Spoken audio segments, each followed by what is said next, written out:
Assalamualaikum warahmatullahi wabarakatuh. Sobat Piece of Ayat yang dirahmati Allah. Jin secara harfiah berarti sesuatu yang berkonotasi tersembunyi atau tidak terlihat. Bangsa jin dahulu diberitahukan dapat menduduki sebagian tempat di langit dan mendengarkan berita-berita dari Allah. Setelah diutusnya seorang nabi yang bernama Muhammad SAW, karenanya mereka tidak lagi mampu mendengarkannya karena mempunyai barisan yang menjaga rahasia itu.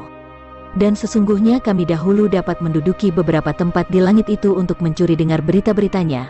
Tetapi sekarang siapa mencoba mencuri dengar seperti itu pasti akan menjumpai panah-panah api yang mengintai untuk membakarnya.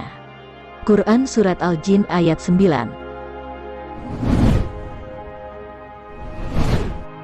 Qadi Badruddin bin Abdullah Asy-Syibli dalam kitabnya Ghoroib Al-Jin mengisahkan sejumlah peristiwa yang mencatat ratapan jin atas kematian tokoh-tokoh penting dalam sejarah Islam setelah kematian Rasulullah SAW.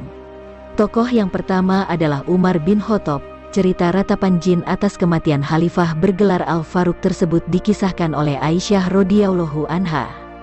Bahkan, tangisan bangsa jin tersebut pecah 3 hari sebelum Abu Lu'lu'ah menikamnya hingga akhirnya wafat. Dikisahkan Aisyah, ia berkata, "Perbanyaklah engkau mengingat kebaikan Umar. Suatu ketika kita sedang dalam perjalanan, tiba-tiba mendengar suara ratapan demikian, seseorang akan dibunuh di Madinah, sosok yang menerangi bumi dan menggetarkan angkasa. Semoga Allah subhanahu wa ta'ala membalas kebaikan sang Imam Umar dan kuasa Allah memberkatinya." Rombongan sempat berpikir suara tersebut adalah ratapan Mizrat, namun ternyata ia menampik bait-bait tersebut adalah ratapannya. Aisyah menegaskan bahwa ternyata ratapan tersebut berasal dari bangsa jin.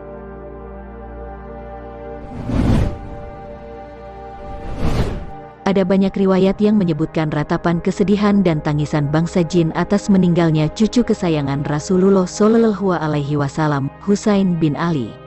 Amr bin Al-Mikdam menyebutkan, ketika Husain meninggal sejumlah orang mendengar jin meratapi kematiannya dengan bersenandung. Nabi mengusap wajahnya, ada embun kelembutan di pipinya. Kedua orang tuanya dari Quraisy yang terhormat dan sang kakek Muhammad SAW sebaik-baik kakek. Kisah lain dinukilkan oleh Ummu Salamah. Ia menceritakan, ia belum pernah mendengar ratapan yang amat mendalam dari bangsa jin setelah Rasulullah SAW, kecuali ratapan kesedihan mereka atas meninggalnya Husain. Ia mendengar jin meratap demikian, "Ingatlah wahai mata, rayakanlah dengan seksama, siapa yang akan tangisi darah para syahid setelahku."